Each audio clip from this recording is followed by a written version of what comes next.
한 주간 딱 한 주일이었는데요. 한 주일을 여러분을 보지 못하니까 너무 보고 싶더라고요. 주일이 엄청 많이 기다려졌습니다.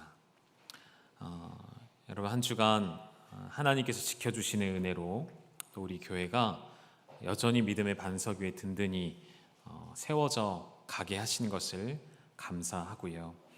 지난 몇 주 동안 벌써 세 팀의 선교팀이 다녀왔죠. 말레이시아 팀, 우리 청년들 비전 트립, 그리고 통가팀까지 잘 다녀왔고요. 이제 한 팀이 남아 있네요. 일본 팀 이제 목요일에 출발할 예정입니다. 여러분 끝까지 기도해 주셨으면 좋겠고요.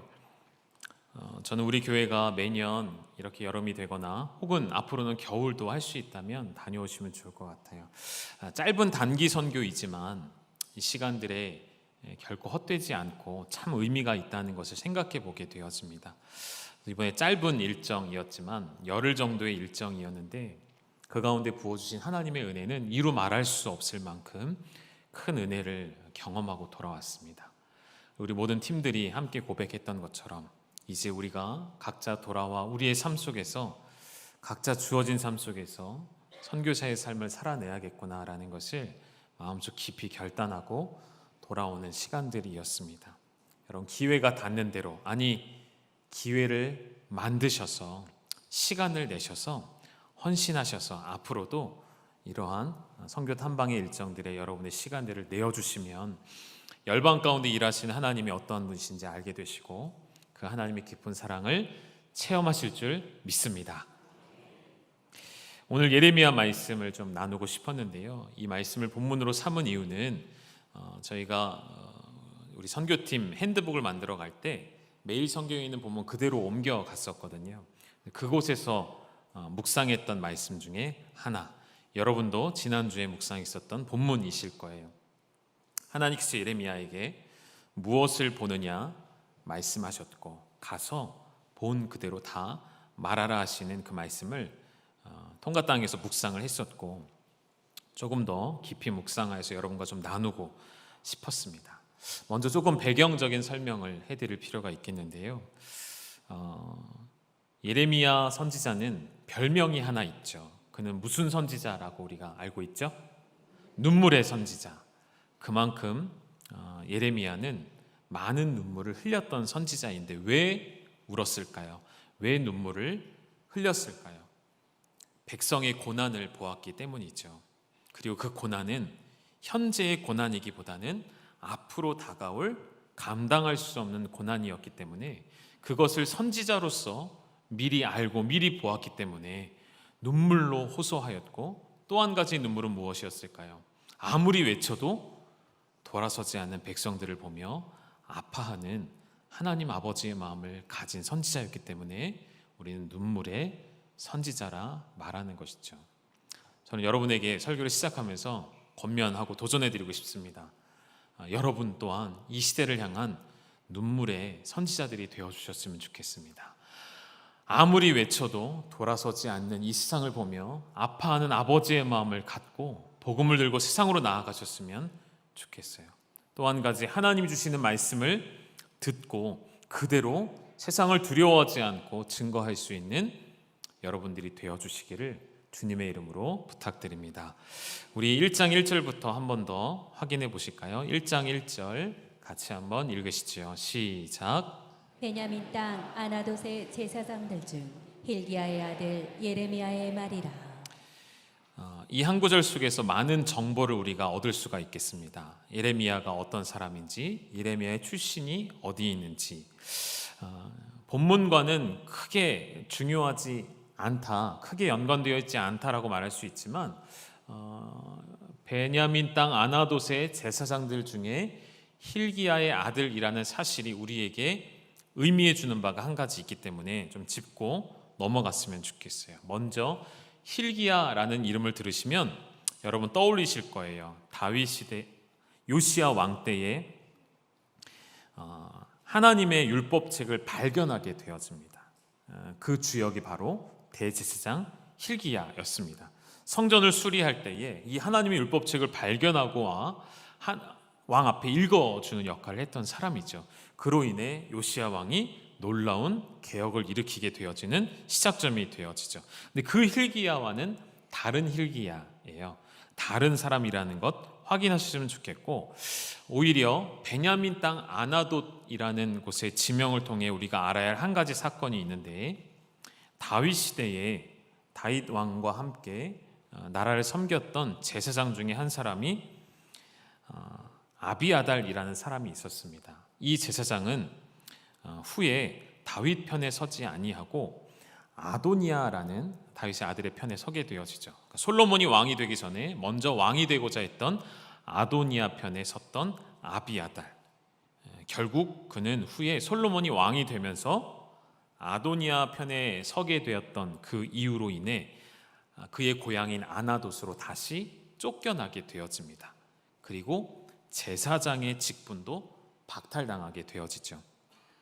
그래서 여러분, 이 유다 백성들이 아나돗 하면 떠올리는 이미지는 타락한 제사장 가문의 고향, 그곳에서는 역시나 선한 것이 나올 수 없는 저주받은 마을로 여겨지는 생각들이 있었다는 것이죠. 그런데 예레미야의 출신지가 바로 이 아나돗입니다. 우리 지도에도 좀 나와 있는데요. 아나돗은 예루살렘에서 멀지 않아요. 북동쪽으로 약 5km 정도 올라가면 있는 작은 마을입니다. 이곳으로 쫓겨났던 아비아달의 후손들이 계속해서 제사장 직분을 가지고 태어나는 그러한 동네였음을 생각하면 되겠고요. 정리해 본다면 이렇게 할 수 있어요. 예레미야는 몰락한 제사장 가문에서 태어난 눈물의 선지자, 이렇게 알아두시면 되겠습니다. 이 사실이 본문의 흐름과 어떤 연결점이 있냐면 저는 이렇게 좀 연결을 시켜보았습니다. 1장 2절에 하나님의 말씀이, 여호와의 말씀이 예레미야에게 임하였다라는 설명이 나오죠. 그럼 이에 대한 반응은 순종과 복종이죠. 여호와의 말씀이 임하면 선지자 역할은 무엇이죠? 있는 그대로 가서 증거하는 것이죠. 예레미야가 뭐라고 고백했을까요? 6절을 한번 같이 읽어보실까요? 시작. 내가 이르되 슬프도소이다. 주 여호와여 보소서, 나는 아이라 말할 줄을 알지 못하나이다 하니. 아멘. 여기 제가 좀 계속 울리거든요. 소리가 저한테는. 한번 좀 체크 좀 해주시겠습니까? 6절에 예레미야의 고백처럼 하나님 나는 아이라 말할 수 없습니다라고 그냥 말하는 것이 아니에요. 예레미야는 생각하고 있는 거, 알고 있는 것이죠.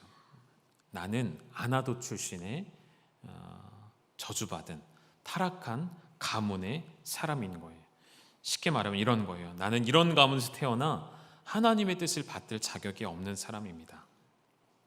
나는 아무런 능력이 없는 사람입니다. 나는 아무것도 할 수 없는 사람입니다.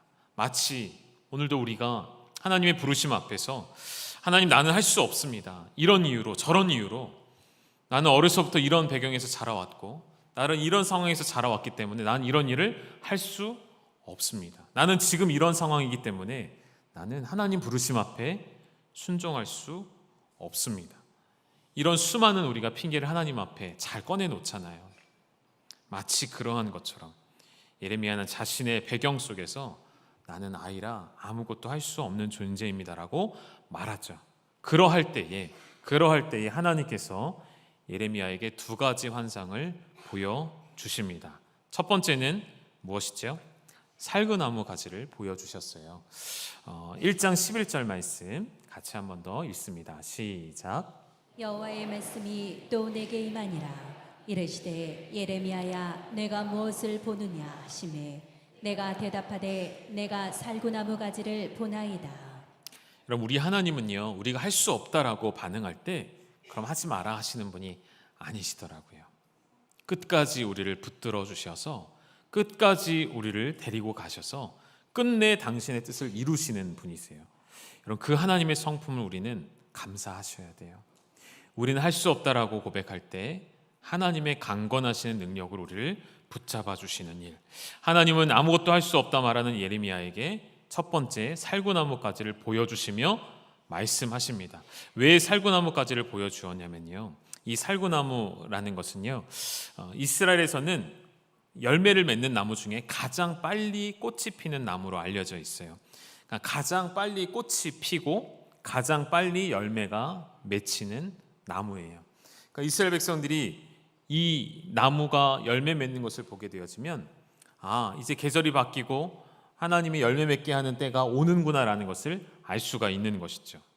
그리고 실제로는 여러분 우리나라 말로는 살구나무가지라고 번역이 되어 있지만 이스라엘에서는 아몬드 나무라고 알려져 있습니다. 그래서 이 나무가 꽃이 피고 열매 맺게 되어지는 것, 여러분 꽃이 피면 반드시 열매가 나게 되어져 있죠.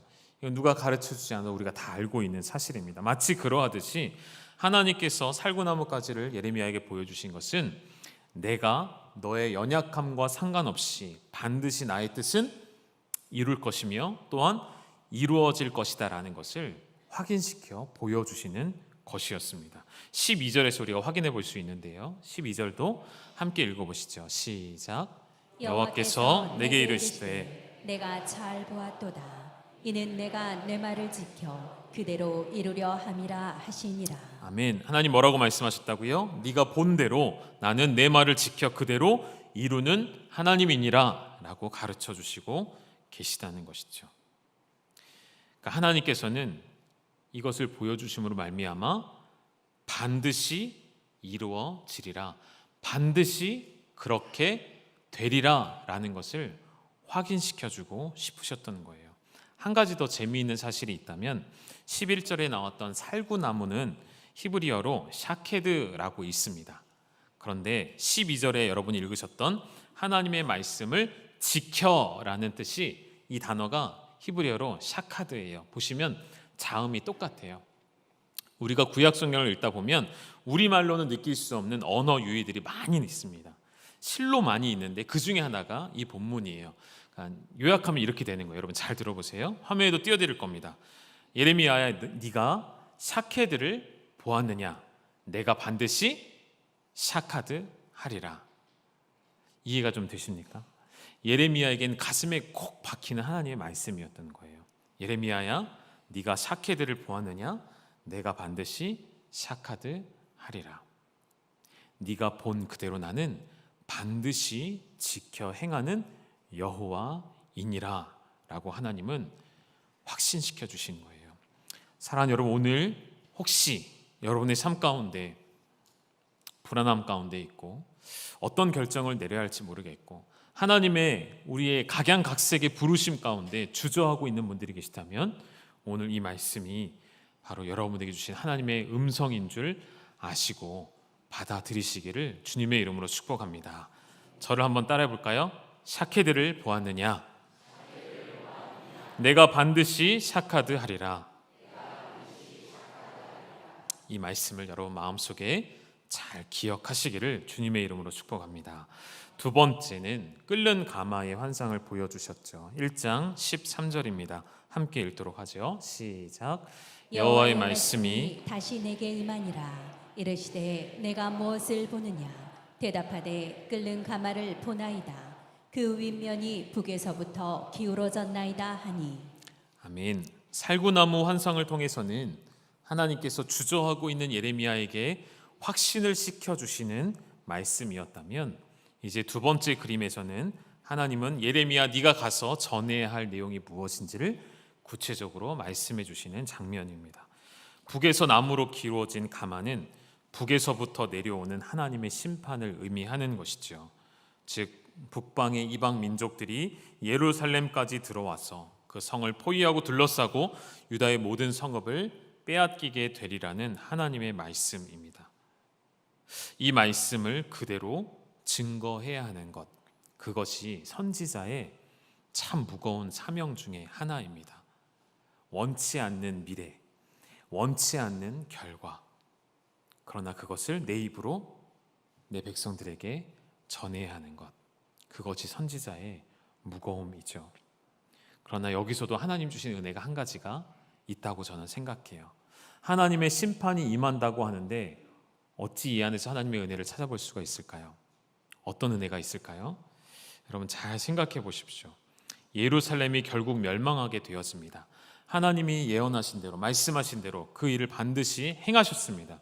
결국 바벨론의 느부갓네살 왕과 그의 군대 장관들과 수많은 군대들로 인하여 예루살렘은 무너지게 되어지죠. 그러나 그 안에 우리가 놓치지 말아야 할 한 가지 중요한 진리는 무엇일까요? 예루살렘의 멸망은 그저 그 당시 패권을 잡았던 바벨론의 한 왕의 의지로 이루어지는 것이 아니었고요. 그 뒤에는 누구의 손이 있습니까? 보이지 않는 하나님의 크신 손이 있었던 것이죠. 그러면 그 안에서 우리가 깨닫게 되어지는 것, 이스라엘은 완전히 패망하는 것이 아니라 이 징계와 이 심판이, 이 바벨론의 침략이 하나님의 징계라는 사실을 안다면 아직 뭐가 남아있을까요? 아직 소망이 남아있는 것이지 않겠습니까? 하나님이 시작하신 징계이기에 여러분 알고 계시죠? 하나님의 징계의 목적은 멸망이 아니죠. 그것은 과정입니다. 그리고 결론은 무엇이죠? 다시금 일어서는 것이죠. 다시금 회복시키는 것이죠. 그것을 볼 수 있는 눈이 예레미야에게, 그리고 유다 백성들에게, 그리고 오늘 우리에게 필요한 것이죠.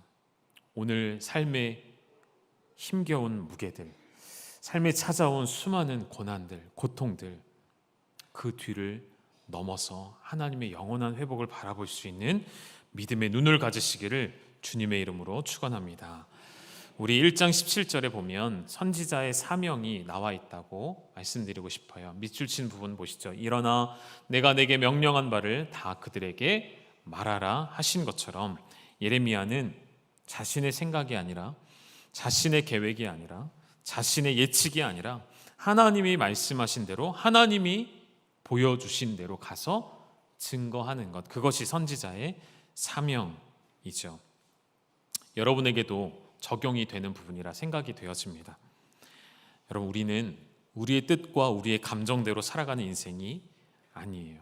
우리는 하나님이 보여주시는 대로, 그리고 하나님이 가라고 명령하시는 대로 순종함으로 살아가는 인생이라는 것이죠. 또한 설교자는 더욱 그러하겠죠. 하나님이 말씀해 주시는 대로 말하는 것, 나의 생각과 감정이 이입되지 아니하고 하나님의 말씀을 우리가 함부로 가감하지 아니하고, 늘 말씀드리죠. 우리 마음대로 말씀을 바꾸어 끼워 맞추는 행위를 하지 않고, 우리가 교회 사역을 감당할 때도 마찬가지입니다. 내가 주인 되지 아니하고, 내가 주인공이 되지 아니하고. 이번에 짧은 열흘 동안의 시간이었지만 순간순간마다 하나님이 보여주시는 것들을 보려고 많이 애썼던 것 같아요. 우리가 그 땅을 밟았지만 우리가 보는 것은 극히 일부분이었을 것입니다. 그러나 하나님은 그 땅의 모든 것을 알고 계시고 그 땅의 모든 선교의 주인은 하나님이시라는 것, 여러분의 삶에서도 마찬가지이죠. 여러분 피땀 흘려 세워놓으신 사업장이 결국은 여러분이 주인이 아니라는 것, 여러분의 가정, 여러분의 자녀들, 여러분이 주인 될 수 없다는 것을 인정하는 데까지 나아가셨으면 좋겠습니다. 우리는 하나님이 말씀하시는 대로, 하나님이 원하시는 대로 그 길을 묵묵히 걸어가는 것, 그 일이 쉽지 않은 것이 문제이죠. 예레미야는 하나님이 보여주신 대로 말하기 위해서 세 가지의 자세를 늘 유지했어야 합니다. 하나님께서 가르쳐 주신 대로, 방금 보셨던 1장 17절에 동시에 나와 있습니다. 보시면 첫 번째, 너의 허리를 동이고, 두 번째, 일어나는 것, 세 번째, 두려워하지 않는 것. 여러분, 이 세 가지를 여러분의 삶에 좀 잘 적용하셨으면 좋겠어요. 허리를 동인다는 것 무슨 말이죠? 어떠한 큰 일을 하기 위해, 큰 힘을 쓰기 위해 우리는 허리띠를 졸라매죠. 허리를 동이는 것, 그렇습니다. 하나님의 위대한 사역을 감당하기 위해서 허리를 졸라매셔야죠. 허리를 동이셔야죠. 지난 우리 7월 1일 날 거룩한 방파제에 갔던 일이 생각이 났습니다.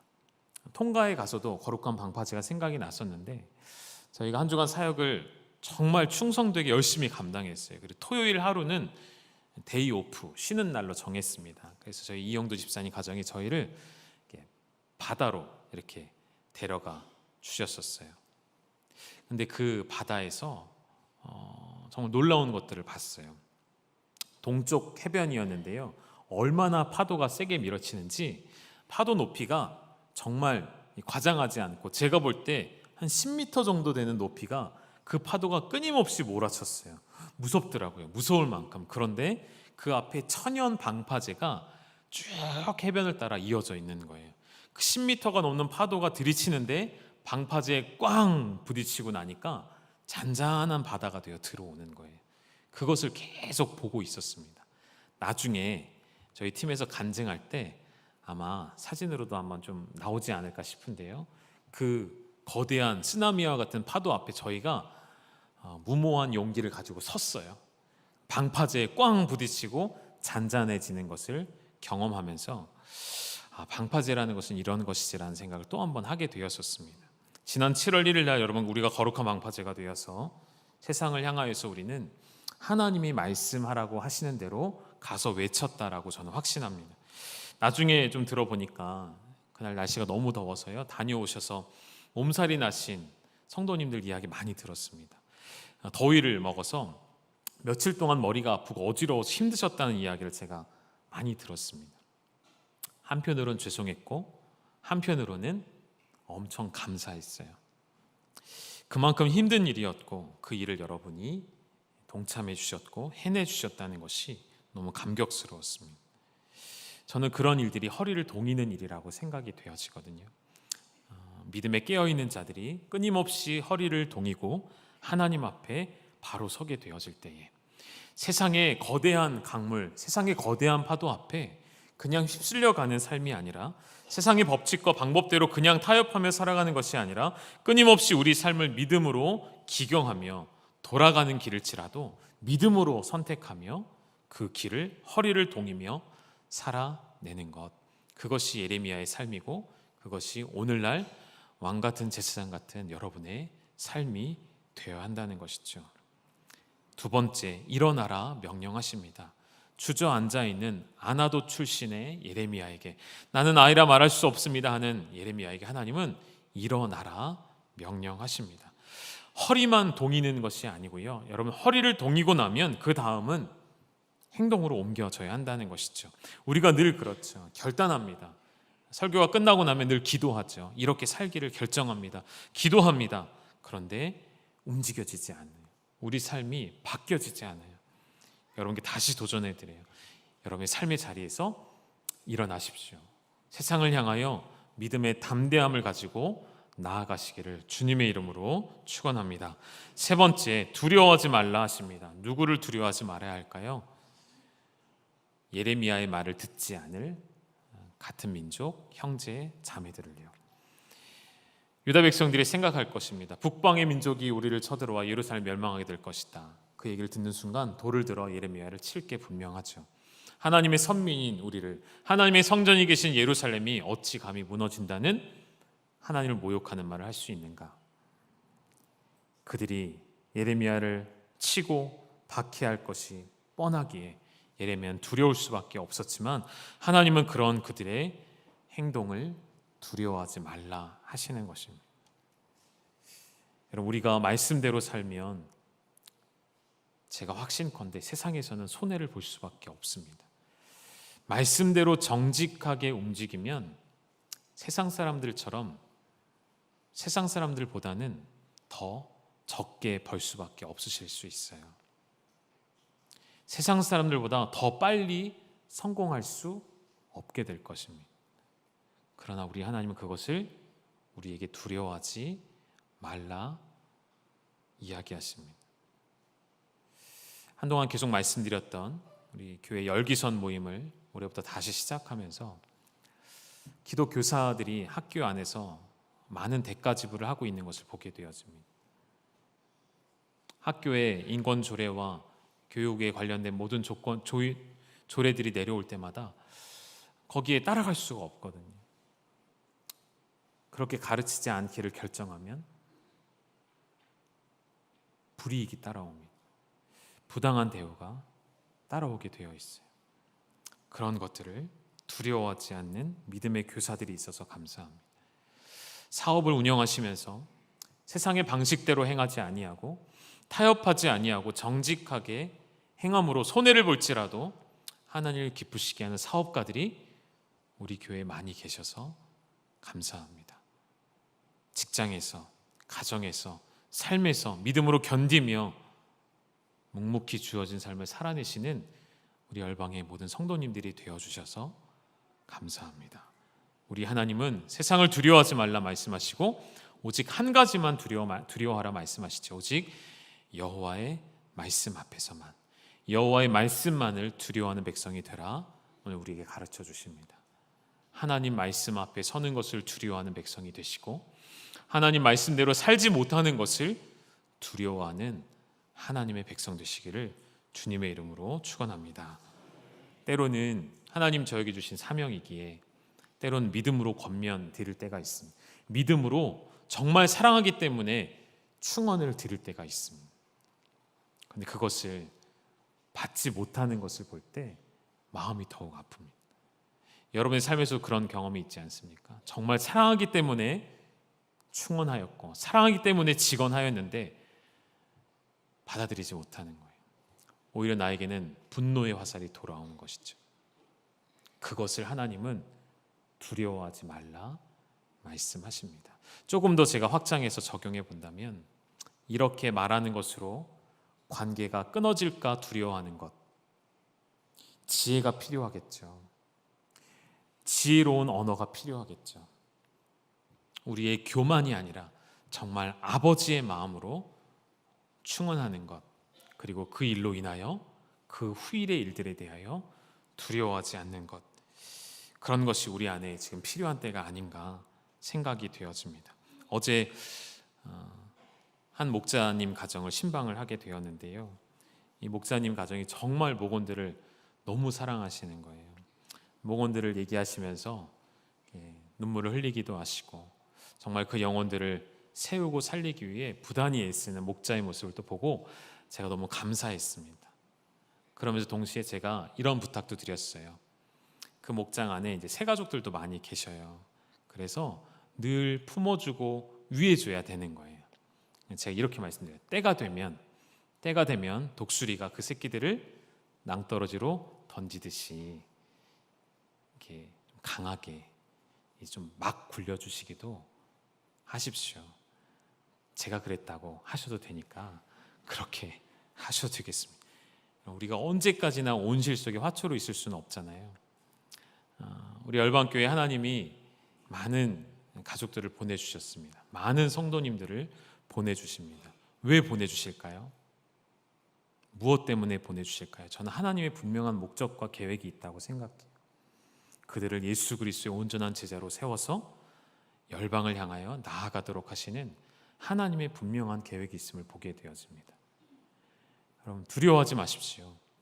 한 지체가 하나님의 선한 일을 하게 만드는 일에 나의 어떠한 조언과 나의 어떠한 사랑의 채찍이 그에게 상처가 되어 그가 무너질까 두려워하지 마십시오. 그 일을 하나님께 맡기시고 믿음으로 도전하고 우리 교회가 한 걸음 더 저는 성숙해지기를 원합니다. 연약하고 작은 말 한마디에 상처받아 예배를 나오지 않고 교회를 떠나는 것이 아니라 함께 권면하고 함께 채찍질하며 함께 세워져가는 군대와 같은 귀한 하나님의 공동체가 될 수 있기를 주님의 이름으로 축원합니다. 잠시 통가 이야기를 조금만 해드리면 통가는 기독교 인구가 90%가 넘는 나라입니다. 그런 곳에 목사님 무슨 선교가 필요할까요? 그렇게 저희도 처음에 생각했었습니다. 그 나라에 대해서 점점 알아가면 알아갈수록 반드시 이곳에는 더욱 온전한 복음이 필요하다는 것을 알게 되었습니다. 참 놀라운 광경을 저희가 목격했어요. 주일이 되니까요 길거리에 차가 안 다닙니다. 주일이 되니까요 거리에 사람도 안 보여요. 다 어디 갔을까요? 전부 다 교회에 가서 예배 드리고 있습니다. 그 나라는 법으로 아예 정해져 있어요. 주일은 모든 상점이 문을 닫아야 돼요. 영업행위를 하면 안 돼요. 모든 나라가 문을 닫습니다. 주일은 온전히 교회에 가서 주일 성수하며 하나님을 예배하는 날로 지정이 되어 있는 기독교 국가예요. 너무 감사하죠. 우리보다 더 잘 지켜요. 주일 저녁 예배도 있어요. 그리고 저녁 늦게까지 말씀 듣고 찬양하는 그런 모든 교회들이 다 그렇습니다. 그걸 보면서 한편으로는 저희가 도전받았고요. 우리는 온전히 주일 성수하고 있는가? 도전도 받았지만 그 이면에는 안타까운 부분도 많이 있었습니다. 이 나라가 자녀를 적게 낳으면 5명이고요. 많게 낳으면 11명까지도 많은 가정들이 이렇게 아이들을 데리고 있습니다.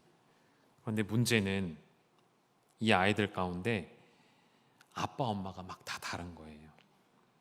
그러니까 쉽게 말하면 교회는 세워졌고 주일 성수의 문화는 있고 그들의 삶 속에 기독교 문화는 자리 잡았지만 기독교 윤리는 없는 거예요. 복음의 실제적인 능력이 그들의 삶에 나타나지 않는 거예요. 물론 저의 이러한 판단은 지극히 저의 일부분, 지극히 작은 제 판단입니다. 물론 그 안에 통가 땅에도 깨어있는 그리스도인들과 깨어있는 교회가 너무나도 많이 있을 거예요. 세상에 그런 휩쓸리는 파도 안에 버티고 싸우는 교회들도 수없이 많이 있을 거라고 생각이 되어집니다. 기독교 윤리가 없고 무엇이 참 진리인지 거짓인지를 분별해내는 능력이 부족한 것 같아요.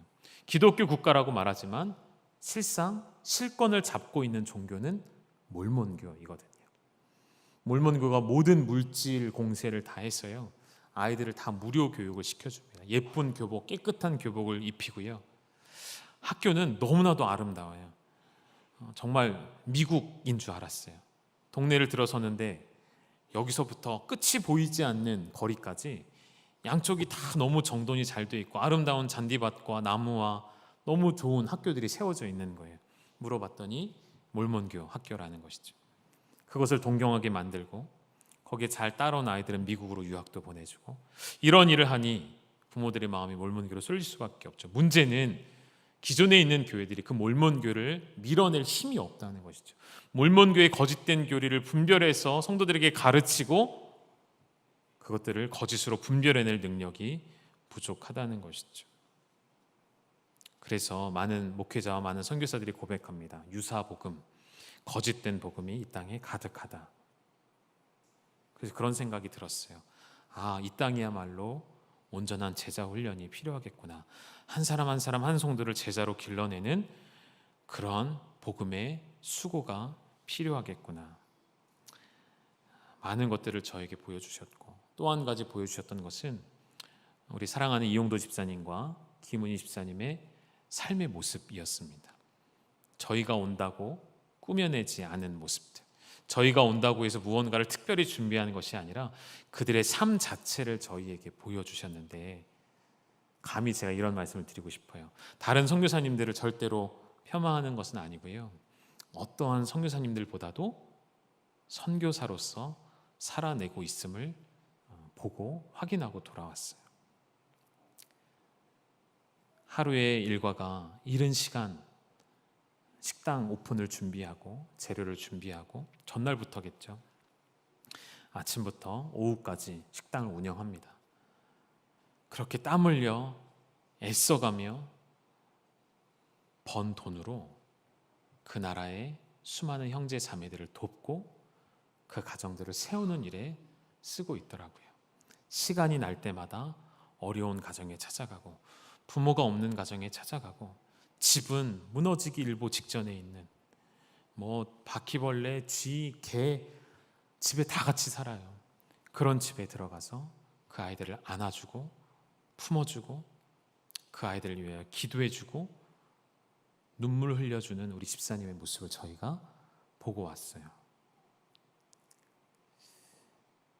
그리고 우리 팀원이 고백한 것처럼 그냥 도전받고 끝내는 것이 아니라 우리도 돌아가서 우리의 삶의 현장에서 이렇게 살아내야겠구나. 이렇게 살아낼 수 있는데 왜 우리는 이렇게 살지 못했을까? 너무 귀한 도전을 받고 왔습니다. 사랑하는 여러분, 오늘 여러분에게도 질문 드리고 싶습니다. 여러분은 무엇을 보고 계신가요? 지금 여러분의 눈앞에 무엇이 보이십니까? 눈을 감으면 여러분의 마음속에 무엇이 떠오르십니까? 지금 가장 내게 급한 문제가 떠오르지 않으십니까? 그런데 하나님은 예레미야에게 말씀하신 것처럼 내가 보여주는 것을 보고 내가 말하게 하는 것을 가서 전하라는 사명을 주셨듯이 오늘날을 살아가는 저와 여러분에게 하나님 동일하게 말씀하시는 줄 믿습니다. 하나님이 보여주시는 것을 보시기를 축원합니다. 하나님이 우리 입술에 주신 말을 증거하시기를 축복합니다. 이 나라, 이 패역한 세대 가운데 깨어있는 한 교회가 할 수 있는 일이 너무나도 많이 있습니다. 깨어있는 성도 한 사람이 할 수 있는 일이 너무나도 많이 있습니다.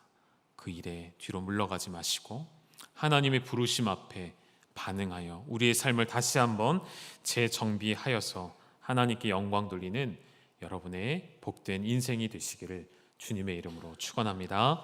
함께 기도하겠습니다. 하나님 아버지, 나는 아이라 말할 수 없습니다. 나는 이런 상황에서 자라왔기 때문에 아무것도 할 수 없습니다. 내 성정이 이러하기에 나는 그것을 할 수 없습니다라고 말할 때 하나님은 환상을 보여주시며 너의 능력이 아닌 내가 보여주는 것, 내가 말하게 하는 것을 그저 가서 증거하라. 허리를 동이라, 일어나라, 두려워하지 말라 말씀하십니다.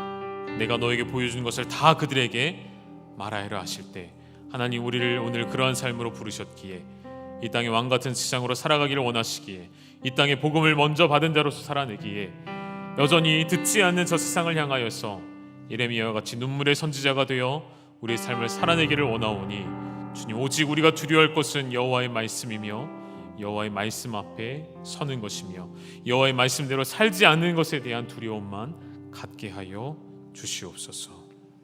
우리를 부르시고 보여주시고 말하게 하시는 그 하나님을 찬양하며 예수님의 이름으로 기도 올리옵나이다. 아멘. 우리 함께 찬양으로 고백하시고 결단하시도록 하겠습니다. 말씀 앞에서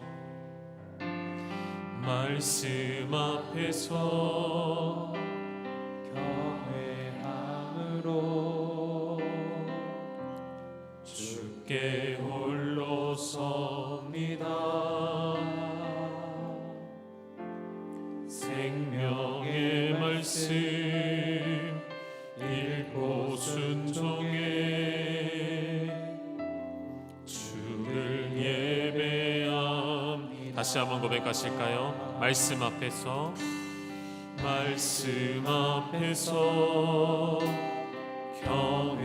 경외함으로 주께 홀로 섭니다. 생명의 말씀 읽고 순종해 주를 예배합니다. 기록된 말씀 힘이 있어서 진리로 우리 거룩해 하며 거룩한 말씀 세세 영원히 복음이 되어 말씀하시네. 하나님 말씀에 두려워 떠는 자, 그 말씀에 생명을 거는 자 한 사람 찾으시는 주님의 약속을 믿어. 하나님 말씀에 운명을 거는 자 순종하며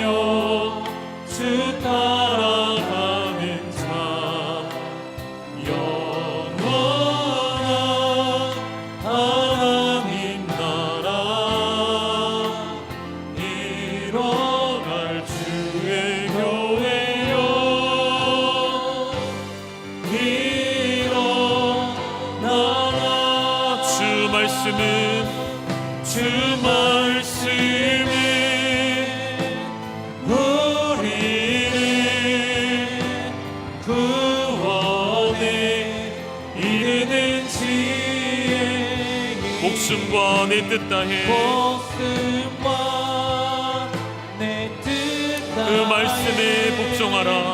그 말씀에 복종하라. 하나님 말씀에 두려워 떠는 자, 그 말씀에 생명을 거는 자, 한 사람 찾으시니 주님의 약속을 믿어. 하나님 말씀에 운명을 거는 자, 순종하며 주 따라가는 자, 영원한 하나님 나라 일어날 주의 교회여 일어나라. 우리 시간 주신 말씀을 붙잡고 함께 기도하시지요. 예레미야야, 살구나무 가지를 보았느냐? 내가 반드시 지켜 행하리라. 샤케드를 보았느냐? 내가 반드시 샤카드 하리라 하신 주의 말씀을 의지하여서 나의 연약함을 보지 않게 하시고, 오직 우리가 두려워할 것은 여호와의 말씀 앞에 서지 못하는 우리의 인생인 줄 아오니, 우리가 두려워하지 말아야 할 것은 세상이 우리를 핍박하며 말씀대로 살아낼 때 우리에게 오는 손해와 그 불이익들을 두려워하지 않게 하시고, 하나님 우리를 부르신 그 뜻대로, 하나님 보여주신 그대로, 하나님 말씀하시게 하신 그대로 살아내는 나의 삶이 되게 하여 주옵소서. 허리를 동이는 성도가 되게 하시고, 자리시 일어나게 하시고, 두려워하지 않는 믿음의 교회, 믿음의 군대가 되게 하여 주시옵소서. 우리 합심하여 함께 통성으로 기도하며 나아가시겠습니다. 살아계신 아버지 하나님, 오늘도 우리에게 진리의 말씀을 주십니다. 생명의 말씀을 주시고, 이렇게 살아내라 우리에게 말씀하여 주실 때에 하나님 아버지, 우리가 우리의 뜻대로 살아내지 않기를 결단하고 기록되어져 있는 힘이 있는 말씀과 같이 그 말씀이 내 안에 들어오셔서 진리로 살아내는 삶을 살기를 원하오니, 하나님의 진리의 거룩한 말씀이 이 세상 가운데 영원한 복음이 되어서 우리에게 말씀하여 주시고, 하나님 주의 말씀 앞에 이 교회가 일어나게 하여 주시고, 잠자는 모든 성도들이 깨어 일어나게 하여 주시고, 나의 목숨과 뜻을 다하여 그 말씀에 복종하기를 결단하는 하나님의 사람들 되게 하여 주시옵소서. 한 교회를 통하여, 한 성도를 통하여, 한 믿음의 가정을 통하여 역사하실 것을 믿사오니, 아버지 우리를 통하여 역사하여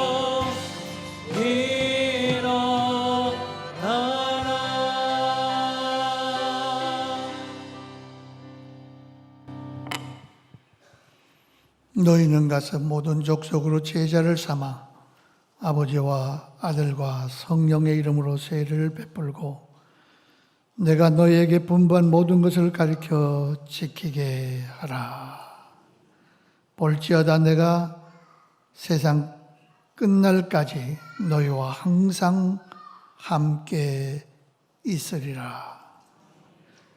이제도 우리 주 예수 그리스도의 은혜와 아버지 하나님의 극진하신 사랑과 성령의 역사 위로 교통하심이 십자가의 은혜로 구속받은 열방의 가족들 위해 주님의 명령 따라서 땅끝까지 이르러 복음 증거의 책임을 가지고 살기를 다짐하며 나가서 선교하는 우리 그 가정들뿐만이 아니라 여기서 앉아서 함께하며 역사하며 그 일을 이루기를 소망하는 열방의 모든 가족들 위해 하나님의 놀라운 은혜와 축복이 이제로부터 영원토록 함께 있을지어다. 아멘.